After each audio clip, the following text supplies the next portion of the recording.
October 31వ తారీఖు 1842 సంవత్సరం బాపట్లకి కొంచెం దూరంలో బకింగ్హామ్ కెనాల్ దగ్గర నెల్లూరు నుంచి అప్పుడే ఒక పడవ వచ్చి ఆగింది. ఆ పడవలోంచి ఒక దొరగారు దిగారు. ఆయన్ని తీసుకెళ్ళటానికి ఒక పల్లకి రెడీగా ఉంది. 64 కిలోమీటర్ల దూరంలో ఉన్నటువంటి గుంటూరుకి ఆయన్ని పల్లకీలో తీసుకొని వెళ్ళారు. ఆ తర్వాత ఆయన గుంటూరులో సుమారు 20 సంవత్సరాలు ఉండి గొప్ప పరిచర్య చేశాడు.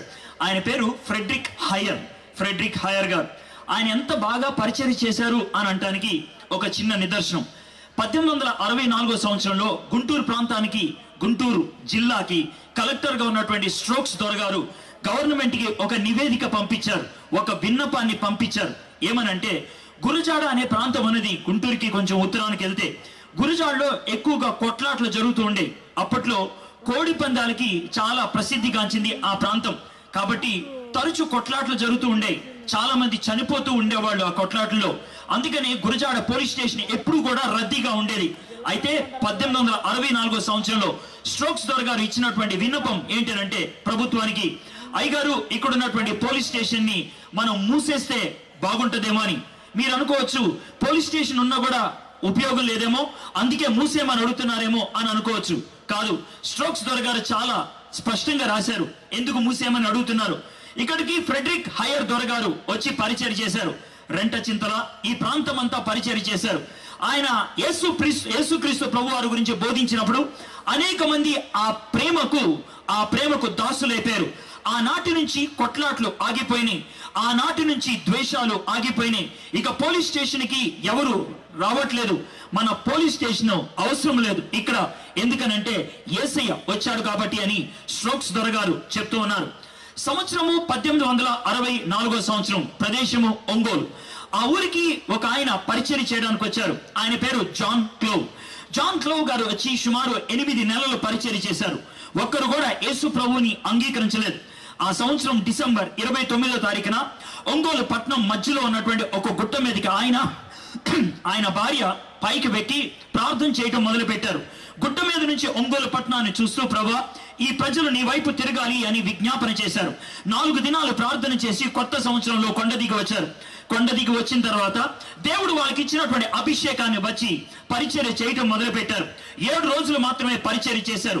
జనవరి 1వ తారీఖు నుంచి 7వ తారీఖు వరకు 7 రోజులు మాత్రమే పరిచర్య చేశారు. పరిచర్య చేసిన తర్వాత 7వ తారీఖున ఒంగోలు పట్టణానికి కొంచెం దూరంలో గుండ్లకమ్మ అనేటువంటి ఒక వాగు ఉంటుంది. ఆ వాగు దగ్గర జాన్ క్లోవ్ గారు నిలబడి ఈ విధంగా అన్నారు, ఎవరైతే యేసు ప్రభుని సొంత రక్షకుడిగా అంగీకరించారో రండి, నేను బాప్తిస్మం ఇస్తాను అని అంటే, ఉదయం 9 గంటల నుంచి రాత్రి దాకా ఆయన నిరవధికంగా బాప్తిస్మం ఇవ్వాల్సి వచ్చింది. ఆ దినాన్న 2223 మంది బాప్తిస్మం తీసుకున్నారు. ఇది 2వ సంఘటన. చీరాలకి ఒంగోలు పట్టణానికి మధ్యన దూరము 18 కిలోమీటర్లు మాత్రమే. కానీ 1973 సంవత్సరానికి ముందు ఆ మధ్య దూరాన్ని సాయంత్రం 4 అయిన తర్వాత ఎవరు కూడా ఏ విధమైనటువంటి వాహనం మీద కూడా వెళ్ళటానికి ఇష్టపడేవాళ్ళు కాదు. ఎందుకనంటే ఆ మధ్యలో ఒక చిన్న ప్రాంతంలో ఒక జనజాతి వాళ్ళు ఉండేవాళ్ళు. వాళ్ళని సెటిల్మెంట్ ఏరియా వాళ్ళు అనేవాళ్ళు. వాళ్ళు ఒక జాతి. ఆ జాతికి ఉన్నటువంటి ఒకే ఒక అలవాటు, ఆ జాతికి ఉన్నటువంటి ఒకే ఒక ప్రొఫెషన్ ఏంటి అనంటే దొంగతనం చేయటం. వాళ్ళ వృత్తి అది.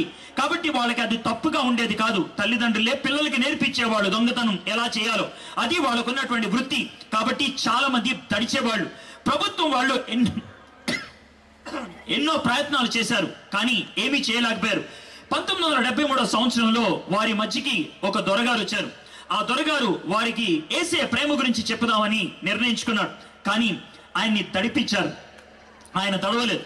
వాళ్ళ మధ్యకి వచ్చి పరిచర్య చేయడానికి ఇష్టపడ్డాడు. 10 సంవత్సరాలు ఆయన పరిచర్య చేశాడు. ఆయన పరిచర్య ముగించి వెళ్ళిపోయాడు. ఆ ప్రాంతం అంతా మారిపోయింది. 70% మంది దొంగతనాన్ని విడిచిపెట్టారు. చాలా మంది చదువుకోవడానికి మొదలు పెట్టారు.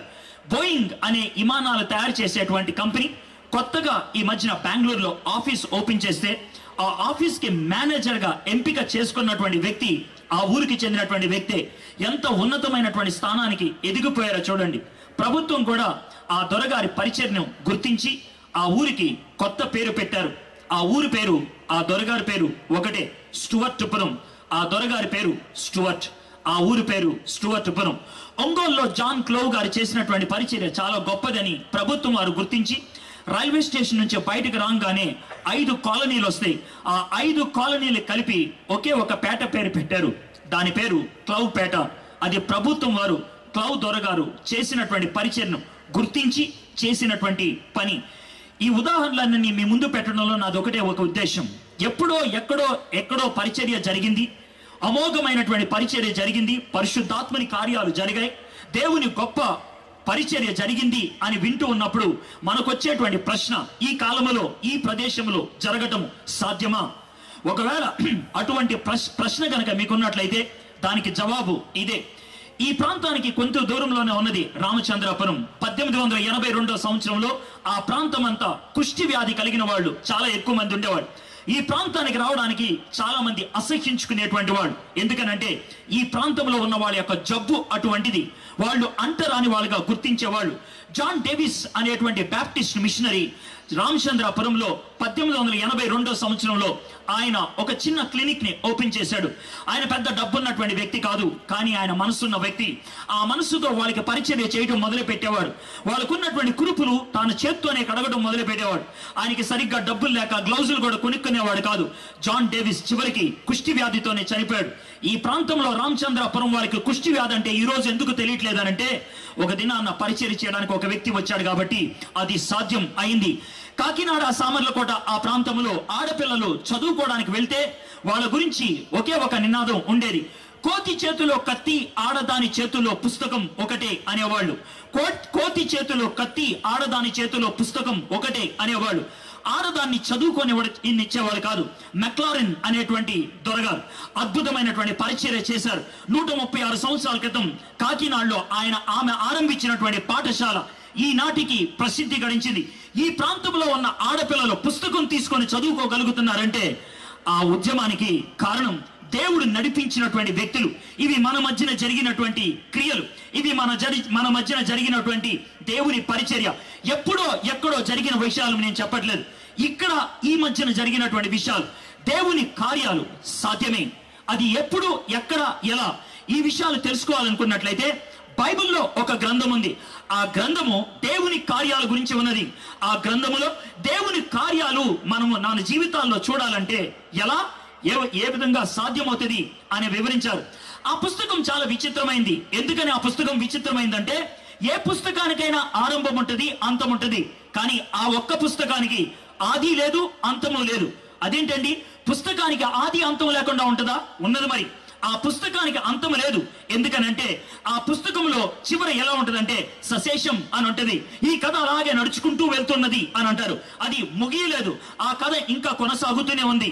ఆ పుస్తకం ఎలా ఆరంభమైంది అని అంటే, ఇది వరకు కొన్ని విషయాలు రాశాను కదా, ఆ విషయాల తర్వాత ఇది అని మొదలు పెట్టాడు ఆయన. అందుకనే ఈ పుస్తకానికి ఆది లేదు, ఈ పుస్తకానికి అంతం లేదు. ఒక సీరియల్లో మధ్యలో ఎపిసోడ్ చూస్తే గత వారం తరువాయి అని మొదలు పెడతారు, వచ్చే వారం చూద్దాము అని అంటారు. అదే విధంగా ఉంటది ఈ పుస్తకం. ఈ పుస్తకంకి ఇంకో విచిత్రమైన లక్షణం ఉంది. ఈ పుస్తకాన్ని యూదుడు రాయలేదు, యూదుడు కాని వాడు రాశాడు. యూదుడు కాని వాడు రాసినప్పటికీ ఈ యొక్క గ్రంథములో, ఈ యొక్క పవిత్ర గ్రంథముగా దాన్ని అంగీకరించడానికి ఇష్టపడ్డారు. ఎందుకనంటే ఆ వ్యక్తి అపోస్తలుడైన పౌలుకి చాలా సన్నిహితమైనటువంటి స్నేహితుడు. ఆయన ఒకటి కాదు 2 పుస్తకాలు రాశాడు.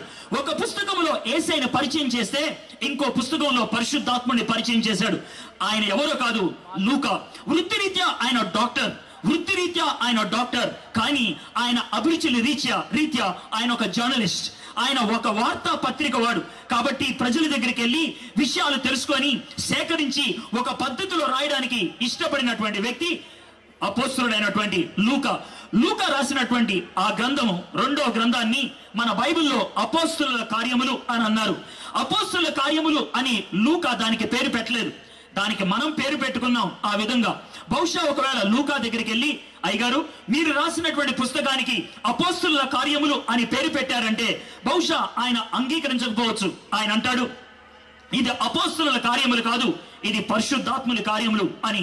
ఎందుకనంటే సువార్తలో యేసయ్యను పరిచయం చేశాడు, ఆయన రాసిన పత్రికలో పరిశుద్ధాత్ముడిని పరిచయం చేశాడు. అందుకనే పరిశుద్ధాత్ముడు హీరోగా మనము అపోస్తలుల కార్యములో మనం చూడగలుగుతాం. ఏ విధంగా యేసుక్రీస్తు నిన్న నేడు నిరంతరము మార్పు చెందనివాడిగా ఉంటున్నాడో, పెంతెకోస్తు తర్వాత పరిశుద్ధాత్ముడు ఏ విధంగా పనిని ఆరంభించాడో, ఈనాటి వరకు ఆయన పనిని అదే విధంగా కొనసాగిస్తున్నాడు. ఆయన శక్తిని అదే విధంగా ప్రదర్శిస్తున్నాడు. మనుషుల్లో ఆయన అదే విధంగా ఆవరిస్తూ ఉన్నాడు. మనుషులపై ఆయన ఆధిపత్యాన్ని అలాగే చలాయిస్తున్నాడు. మనుషుల నుంచి ఆయన అదే విధమైనటువంటి ఆతిథ్యాన్ని ఆశిస్తున్నాడు. కాబట్టి అలనాడు అపోస్తలులు పరిశుద్ధాత్మని బట్టి ఎటువంటి పరిచర్య చేయగలిగారో మనము కూడా అటువంటి పరిచర్యనే చేయగలుగుతాం. అది ఎలాగో ఈ రోజు మనం తెలుసుకోవడానికి ప్రయత్నం చేద్దాం. 28 అధ్యాయాలు ఉన్నటువంటి ఈ గ్రంథంలో ప్రాముఖ్యంగా ఇద్దరు మానవులు కీలక పాత్ర వహిస్తున్నారు. మొదటి 12 అధ్యాయాల్లో పేతురు కీలక పాత్రను వహిస్తే చివరి 13 నుంచి 28 అధ్యాయం దాకా పౌలు కీలక పాత్రను వహిస్తున్నాడు. సంఘాన్ని స్థాపించడం విషయంలో పేతురు 3 చోట్ల ప్రత్యేకమైన కార్యాన్ని చేయాల్సి వచ్చింది. 2వ అధ్యాయం 4వ వచనంలో యూదుల మధ్య ఆయన పరిచర్యను ఆరంభించినట్లయితే, 8వ అధ్యాయంలో ఆయన సమరయుల మధ్యన పరిచర్యను ఆరంభించినట్లయితే, 11వ అధ్యాయంలో అన్యుల మధ్యన పరిచర్యను ఆరంభించాడు. 3 సన్నివేశాల్లో కూడా పరిశుద్ధాత్మ యొక్క ప్రత్యేకమైనటువంటి క్రియను మనం చూడగలుగుతున్నాం. అందుకనే ఈ విషయాలన్నింటినీ కూడా మనం మొదటి 12 అధ్యాయాల్లో చూసినట్లయితే 13వ అధ్యాయం నుంచి 28వ అధ్యాయం దాకా పౌలు భక్తుడు 3 దండయాత్రలు చేశాడు. 3 పరిచర్య ఆరంభాలు పేతురు చేసినట్లయితే 3 దండయాత్రలు చేశాడు పౌలు భక్తుడు. ఈ ప్రాముఖ్యమైనటువంటి వ్యక్తుల యొక్క పరిచర్య క్రైస్తవ పరిచర్యకు, సంఘ పరిచర్యకు అది ఆరంభం అయింది. అపోస్తల కార్యముల్లో మనకు కనబడేది ఏంటి అనంటే 4 ప్రాముఖ్యమైనటువంటి విషయాలను మనం చూస్తాం. మొట్టమొదటిగా మనం చూసేది పరిశుద్ధాత్మని యొక్క ప్రభావం. రెండోది సువార్త యొక్క ప్రాధాన్యత. మూడోది మరి ప్రార్థన యొక్క ప్రతిఫలము. నాలుగోది సంఘం యొక్క ప్రారంభం. ఈ 4 విషయాలు అపోస్తల కార్యాల్లో మనం చూడగలుగుతాం.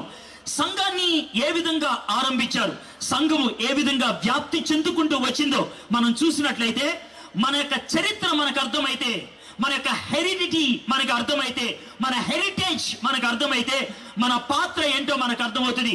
మనం ఎటువంటి పరిచర్యలో నిమగ్నమై ఉన్నామో మనకు అర్థమవుతుంది.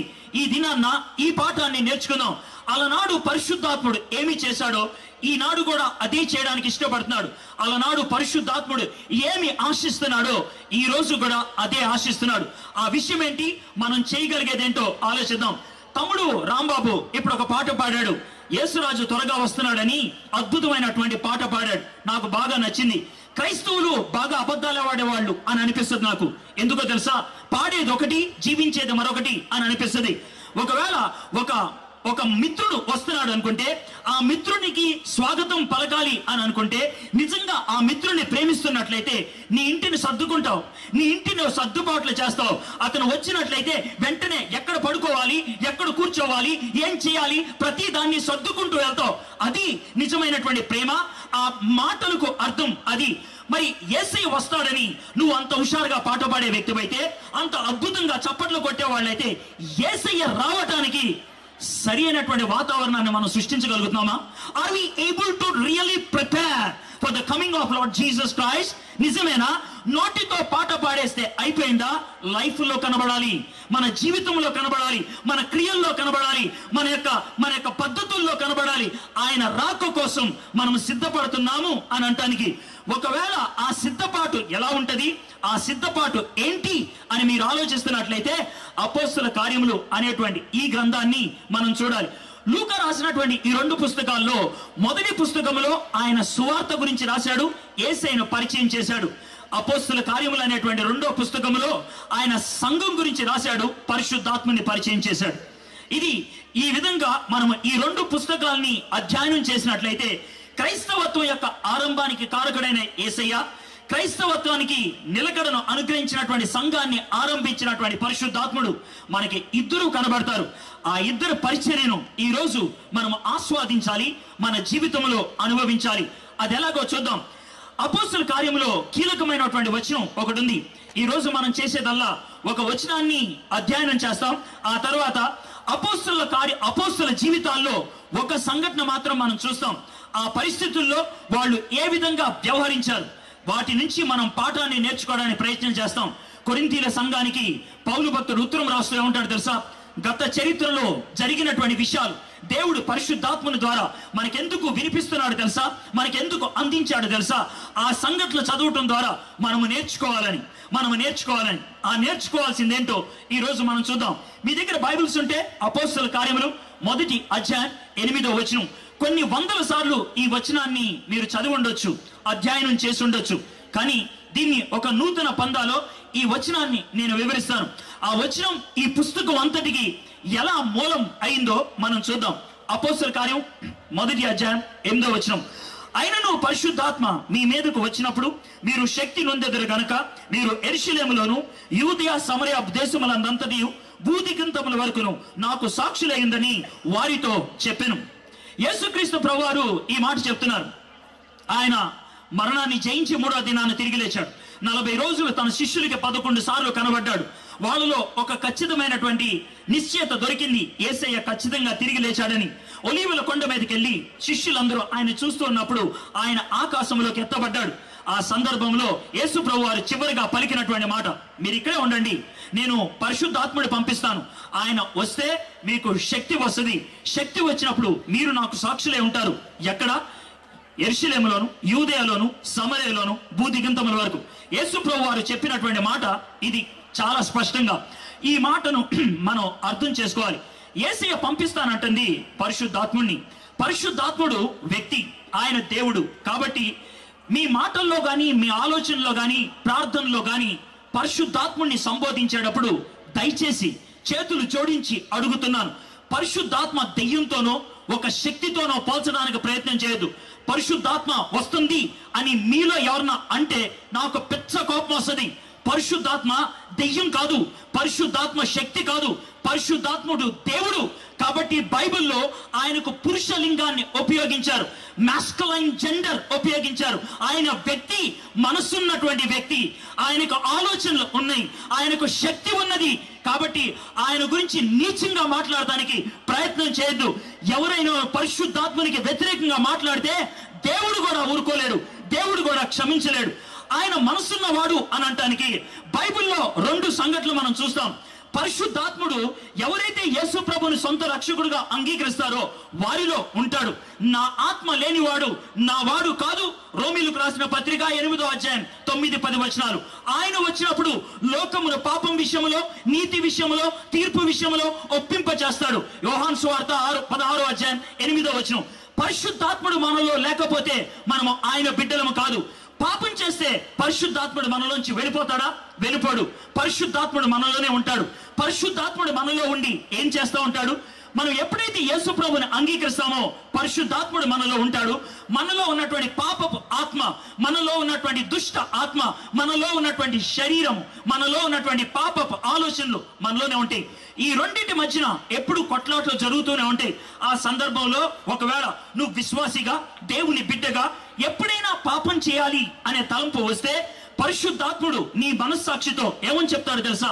వద్దు వద్దు వద్దు అని చెప్తూ ఉంటాడు. అయితే ఆ సందర్భంలో నువ్వు పాపం చేయాలి అని అంటే, శోధనకు లొంగిపోవాలంటే, శోధనకి లొంగక ముందు, పాపం చేయక ముందు నువ్వు ఒక పని చేయాలి. ఏంటి ఆ పని తెలుసా? పరిశుద్ధాత్ముడిని నువ్వు ఆగిపో అని చెప్పాలి. పరిశుద్ధాత్ముడిని ధిక్కరించాలి. పరిశుద్ధాత్ముడిని పక్కకు తోసేయాలి. ఆ సన్నివేశాన్ని పౌలు భక్తుడు ఏమంటాడు తెలుసా? పరిశుద్ధాత్ముడిని దుఃఖపరచొద్దు అని అంటాడు. పరిశుద్ధాత్ముడు లోపల కూర్చొని ఏడుస్తాడు. ఎందుకు ఏడుస్తాడు తెలుసా? అయ్యో నా బిడ్డ పాపం చేశాడే, అయ్యో నా బిడ్డ నా నుంచి దూరం అయిపోతున్నాడే అని పరిశుద్ధాత్ముడు లోన కూర్చొని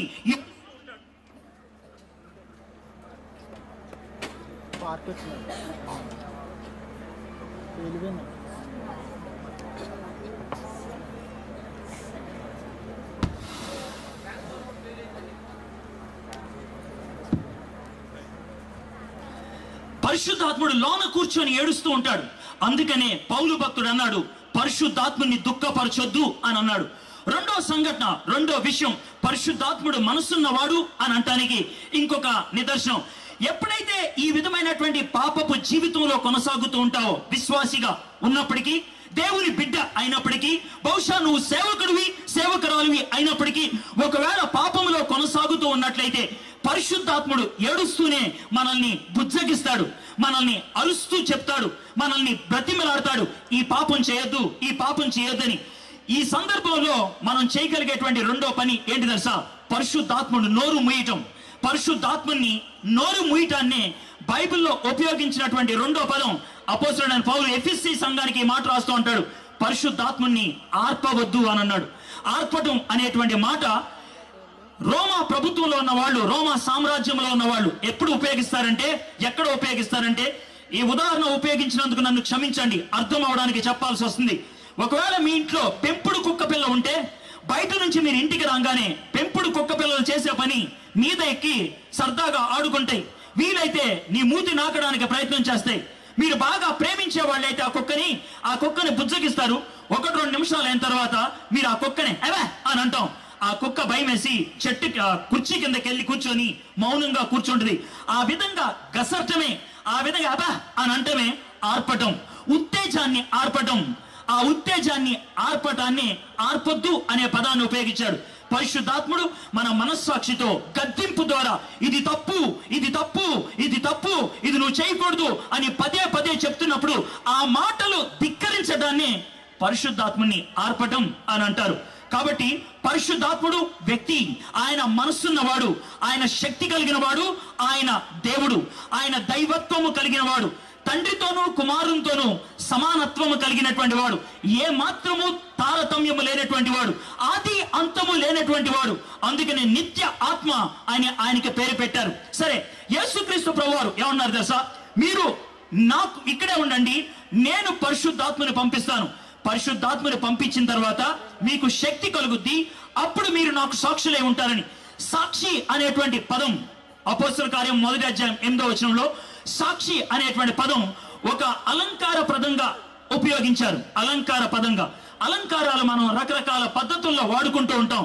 సన్నివేశాన్ని అర్థం చేయడానికి, అర్థం చేసుకోవడానికి ఉపయోగించేటువంటి భాషే అలంకార భాష. సాక్షి అనే పదం కోర్టులో ఉపయోగించేటువంటి పదం. సాక్షి అనే పదం కోర్టులో ఉపయోగిస్తారు. సాక్షుల్ని కోర్టులోకి ఎవరు తెచ్చుకుంటారు? ముద్దాయి తెచ్చుకుంటాడు. ముద్దాయి ఎందుకు తెచ్చుకుంటాడు తెలుసా? సాక్షిని ఉపయోగించడం ద్వారా సాక్షి ఇచ్చినటువంటి సాక్ష్యాన్ని బట్టి జడ్జి గారిని ఒప్పించి తాను ముద్దాయి కాదు అని నిరూపించుకోవడానికి తెచ్చుకునేటువంటి వ్యక్తిని సాక్షి అంటారు. యేసుక్రీస్తు ప్రభువారు ఇక్కడ శిష్యులతో అన్నటువంటి మాట అంటే, మనతో అన్నటువంటి మాట అంటే, యేసు ప్రభువుని కలిగిన వారితో అన్నటువంటి మాట ఏంటో తెలుసా? మీరు నాకు సాక్షులయ్యుందురు అంటే, యేసయ్య ఈ సందర్భంలో ఏమై ఉన్నాడు తెలుసా? ఆయన ముద్దాయి అన్నాడు, ఆయన దోషి అన్నాడు. ఎందుకు దోషి, ఆయన ఎందుకు ముద్దాయి? ఒకవేళ ఇదే మీ ప్రశ్న అయితే కాస్త ఆలోచించండి. యేసయ్య మనల్ని సాక్షిగా తెచ్చుకుంటున్నాడు. ఆయన ఏమంటున్నాడు తెలుసా? మీరు ఇక్కడే ఉండండి, నేను పరిశుద్ధాత్మని పంపిస్తాను. ఆయన వస్తే మీకు శక్తి వస్తుంది.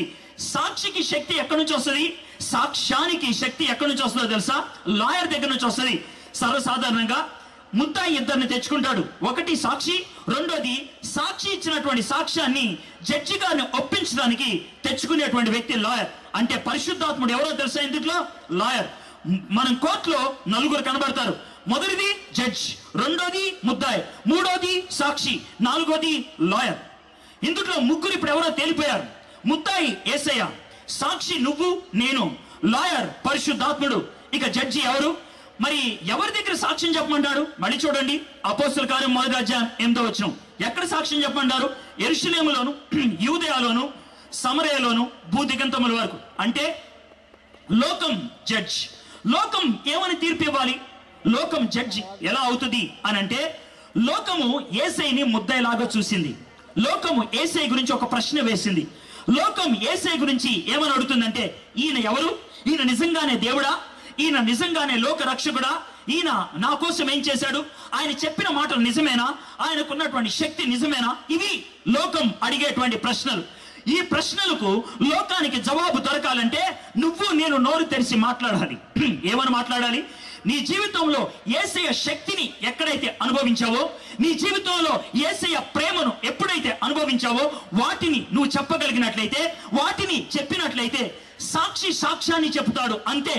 సాక్షి ఎప్పుడు జడ్జిని ఒప్పించడానికి ప్రయత్నం చేయడు. జడ్జిని ఒప్పించాల్సింది సాక్షి కాదు.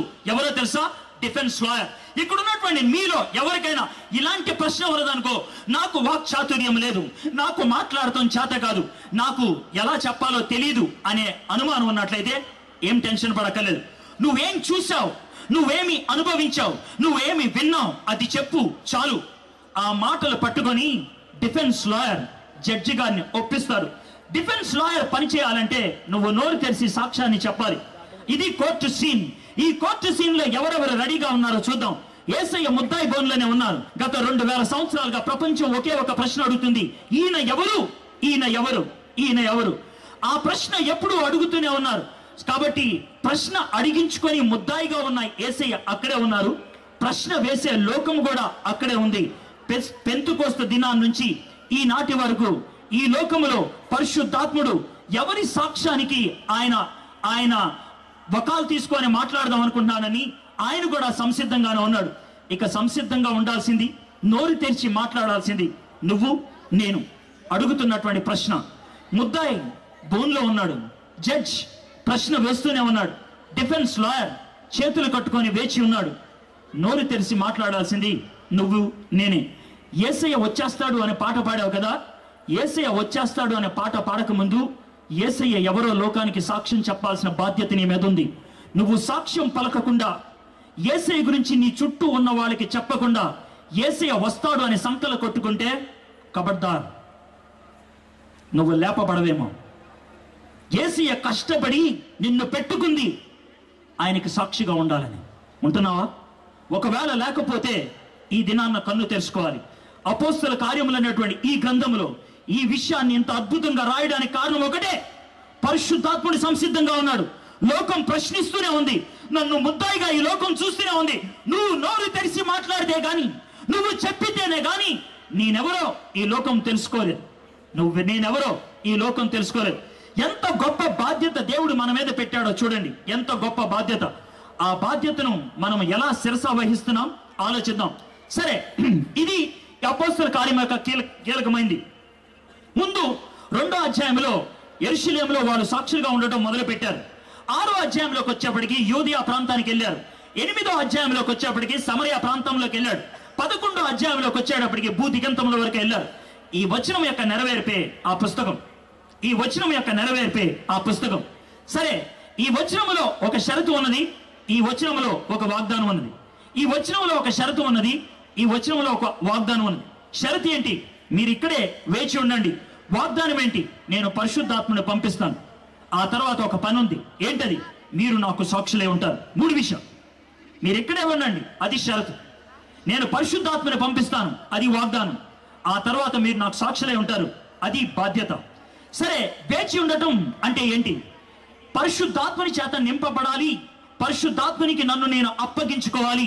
పరిశుద్ధాత్ముడు పూర్తిగా నన్ను ఆవరించాలి. నాలో ఉన్నటువంటి ప్రతి ఆలోచనని తనలో ఆయన ఆధిపత్యం కలిగి ఉండాలి. ఆ విషయానికే వేచి ఉండాలి.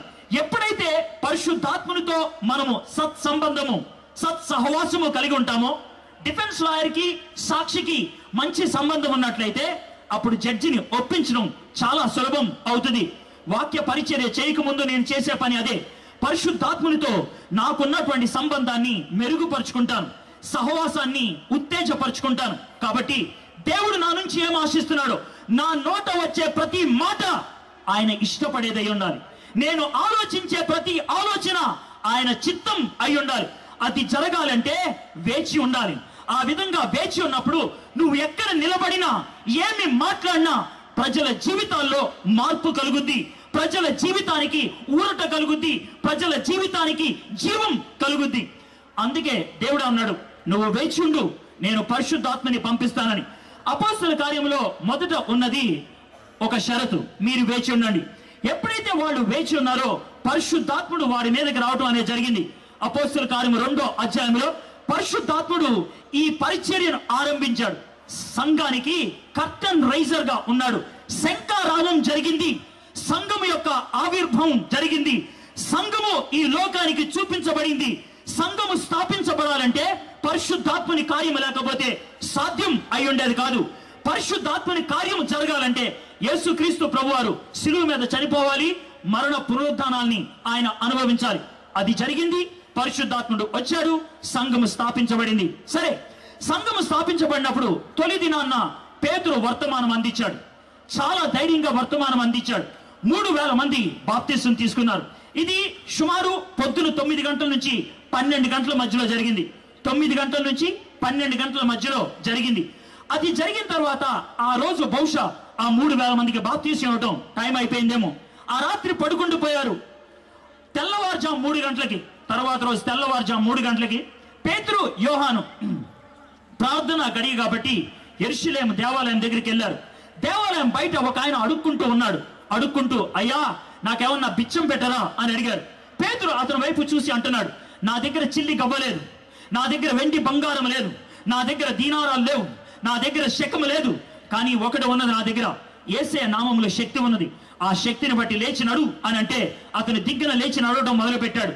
ఆయన్ను చూసి అనేక మంది యేసు ప్రభు యందు విశ్వాసించడం మొదలు పెట్టారు. అదే రోజు అంటే రెండో రోజు సాయంత్రం రమారమి 5,000 మంది బాప్తిస్మం పొందారు. అంటే పెంతెకోస్తు జరిగినటువంటి 36 గంటల్లో 8,000 మంది యేసు ప్రభుని అంగీకరించారు. 8,000 మంది సంఘములో చేర్చబడ్డారు. ఇది చరిత్ర. సంఘము ఈ విధంగా వ్యాప్తి చెందుకుంటూ వెళ్తున్నప్పుడు, పరిశుద్ధాత్మని కార్యాలు జరుగుతున్నప్పుడు ఇంకోటి కూడా జరుగుద్ది. అదేంటో చెప్పి నేను ముగిస్తాను. ఏంటది? ఈ విధంగా జరుగుతున్నప్పుడు పేతుర్ని యోహాన్ని కొంతమంది నాయకులు పట్టుకొని వెళ్ళారు, జైల్లో పెట్టారు. ఆ తర్వాత కోర్టులోకి లాక్కొని వెళ్ళారు. అడిగారు పేతుర్ని యోహాన్ని, ఏం చెప్తున్నారు మీరు, ఏంటిది అని అడిగితే పేతురు యోహాను అన్నారు, ఏముంది, ఆడుకుంటాడు, వాడు అడుక్కుంటూ ఉన్నాడు, మా దగ్గర డబ్బులు లేవు, కానీ మా దగ్గర ఒకటి ఉంది, యేసయ్య నామములో మీరు ఎవరినైతే చంపి పాతి పెట్టారో, ఎవరైతే 3వ దినాన్ని తిరిగి లేచారో, ఆ పునరుద్ధానుడైన యేసయ్య నామములో మేము లేచి నడవమన్నాం. వాళ్ళు లేచి నడుస్తున్నాడు. ఎప్పుడైతే పునరుద్ధాన నామం అని చెప్పారో వాళ్ళకి కోపం వచ్చింది, కానీ వాళ్ళు కాదని లేపారు. ఎందుకో తెలుసా? వాళ్ళ సాక్ష్యం రుజువులతో కూడింది. కాదని లేకపోయారు. కాదనలేనటువంటి వాళ్ళు బెదిరించారు. ఏమన్నా తెలుసా? రైట్, మళ్ళీ ఎక్కడైనా యేసయ్య గురించి మాట్లాడితే మర్యాదగా ఉండదు, ఇంటికి వెళ్ళిపోండి, పడుకోండి అని చెప్పారు. ఇది ఆ విధంగా బెదిరించి పంపించారు. ఒకవేళ ఆ పరిస్థితుల్లో మీరు కానీ నేను కానీ ఉంటే ఏం చేసి ఉండేవాళ్ళం? బహుశా కోర్టులోంచి బయటికి రాగానే పేతురు యోహాను ఒకరికొకరు షేక్ హ్యాండ్ ఇచ్చుకొని, దేవుడు దయగలిగిన వాడు, దేవుడు కృప కలిగిన వాడు, మనల్ని ఈ నాయకుల హస్తాల నుంచి తప్పించాడు, నువ్వు మీ ఇంటికి వెళ్ళిపో, నేను మా ఇంటికి వెళ్ళిపోతా, మనం తర్వాత కలుసుకుందాంలే అని ఇంటికి వెళ్ళిపోయి దుప్పటి కప్పుకొని పడుకొని 2 రోజుల తర్వాత స్తుతికూటం పెట్టుండేవాళ్ళేమో. కానీ వీళ్ళిద్దరూ ఆ పని చేయలేదు. వాళ్ళు ఏం చేశారో ఓసారి చూద్దామా? మీ దగ్గర బైబిల్స్ ఉంటే అపోస్తల కార్యములు 4వ అధ్యాయం, అపోస్తల కార్యము 4వ అధ్యాయం 23వ వచనం నేను చదువుతున్నాను. 4వ అధ్యాయం 23వ వచనం. వారు విడుదల నుండి తమ స్వజనుల యొద్దకు వచ్చి ప్రధాన యాజకులను పెద్దలను తమతో చెప్పిన మాటలన్నిటినీ వారికి తెలిపిరి. పేతురు యోహాను వాళ్ళ ఇంటికి వెళ్ళలేదు, తమ స్వజనుల యొద్దకు వచ్చారు. తమ ఇంటి వారంటే ఎవరు?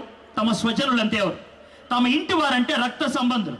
కానీ ఇక్కడ స్వజనులు అంటే శారీరకంగా వచ్చేటువంటి రక్త సంబంధం గురించి మాట్లాడలేదు, ఆత్మీయంగా వచ్చే రక్త సంబంధం గురించి మాట్లాడారు. అంటే వాళ్ళు ఎక్కడికి వెళ్ళారంటే విశ్వాసుల యొక్క సమూహానికి వెళ్ళారు.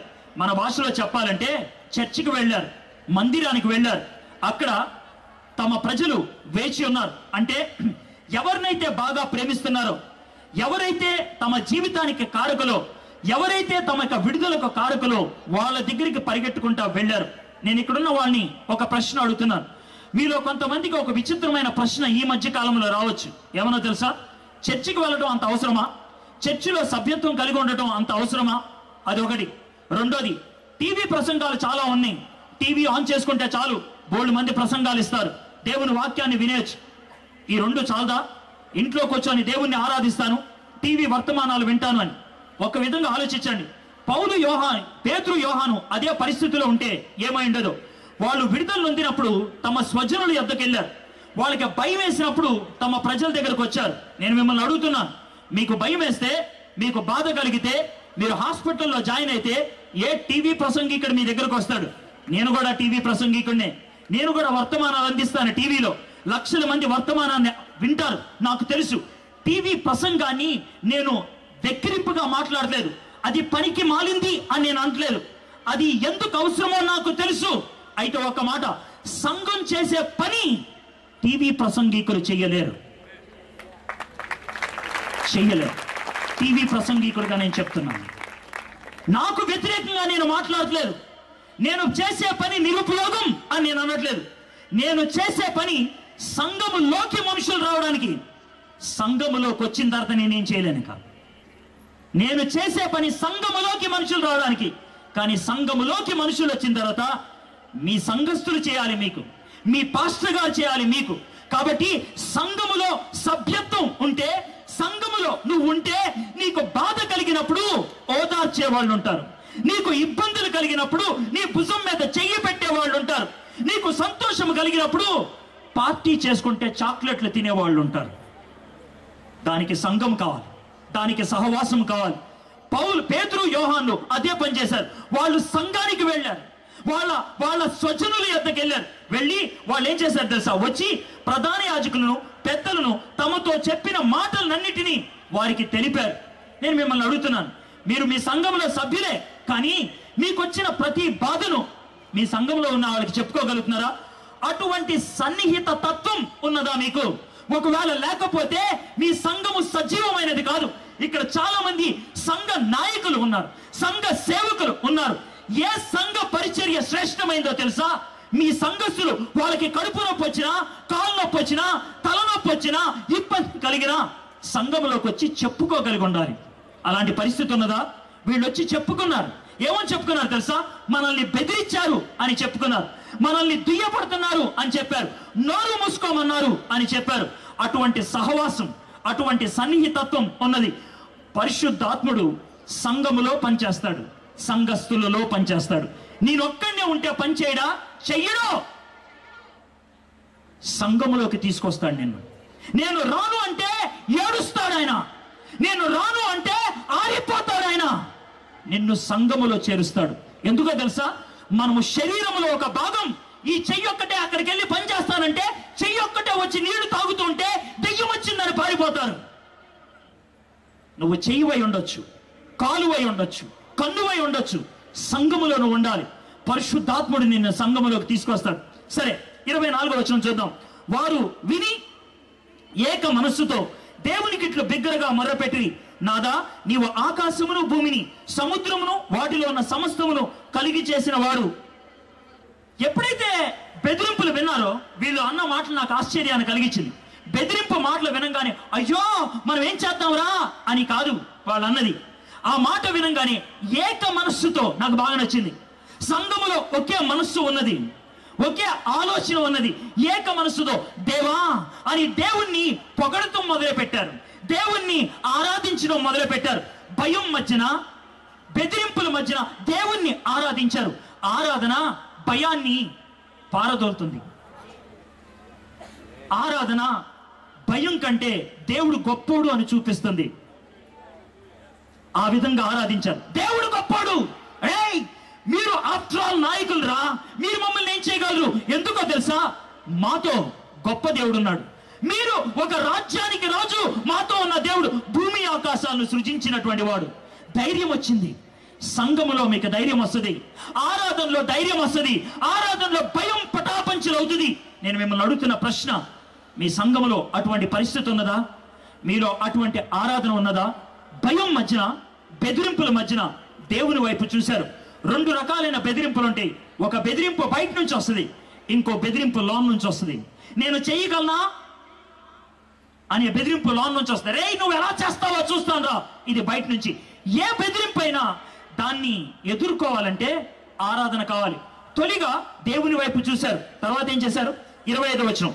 అన్యజనులు ఎలా గల్లంతు చేసిరి, ప్రజలెందుకు వ్యర్థమైన ఆలోచనలు పెట్టుకొనిది, ప్రభువు మీదను ఆయన క్రీస్తు మీదను భూరాజులు లేచిరి, అధికారులను ఏకముగా కూడుకొనిరి అని నీవు పరిశుద్ధాత్మ ద్వారా మా తండ్రిను నీ సేవకుడైన దావీదు నోట పలికించిదివి కదా. కీర్తనలో 2లో ఉన్నటువంటి వచనం ఇది. మొదట దేవుని వైపు చూశారు, రెండోది దేవుని వాక్యం వైపు చూశారు. పరిచర్య ఎలా చేయాలి, ఈ లోకములో ఎలా జీవించాలి.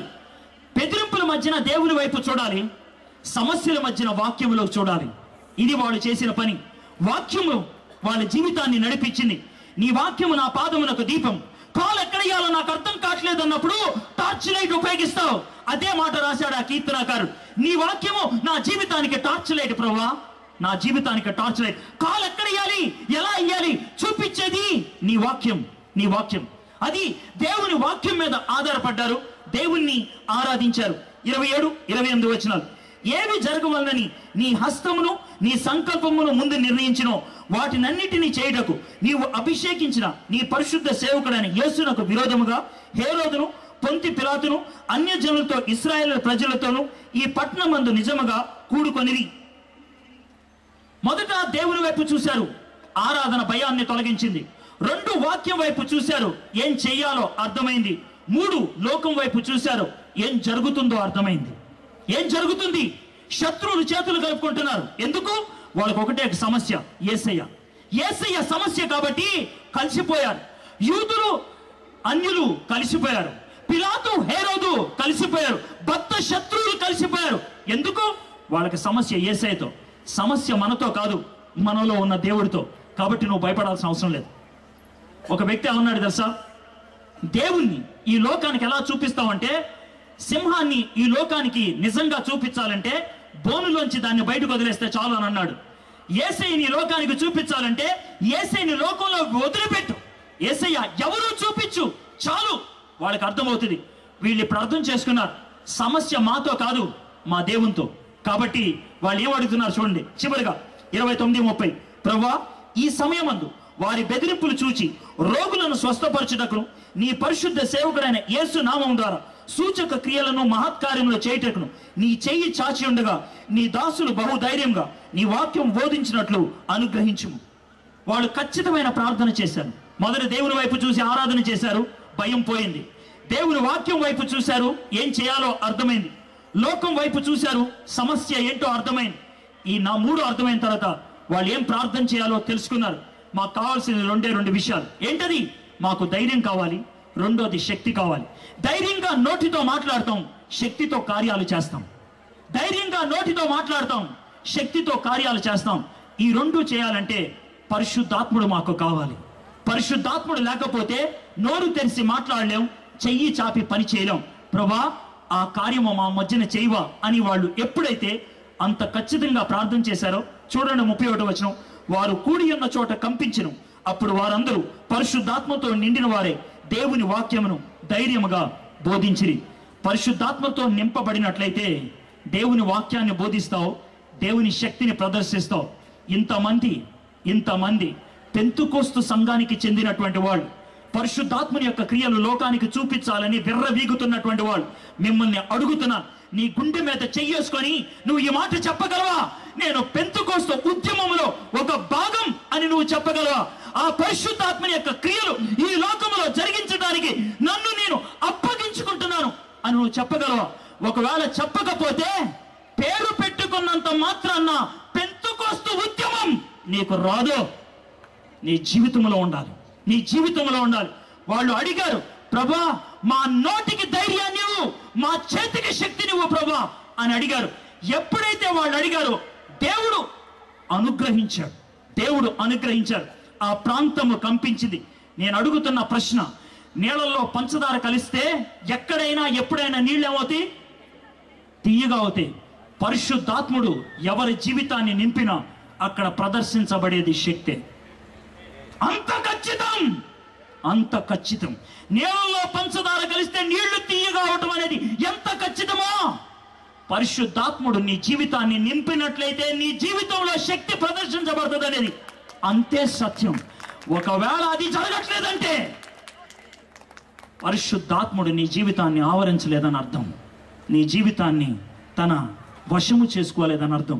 ఒకవేళ అటువంటి పరిస్థితుల్లో, నిర్లిప్తమైనటువంటి స్థితుల్లో ఈ రాత్రి మీరు ఉన్నట్లయితే నోరు తెరిచి అడగగలరా? నా నోటికి ధైర్యాన్ని ఇవ్వు ప్రభా, నా చేతికి శక్తిని ఇవ్వు ప్రభా.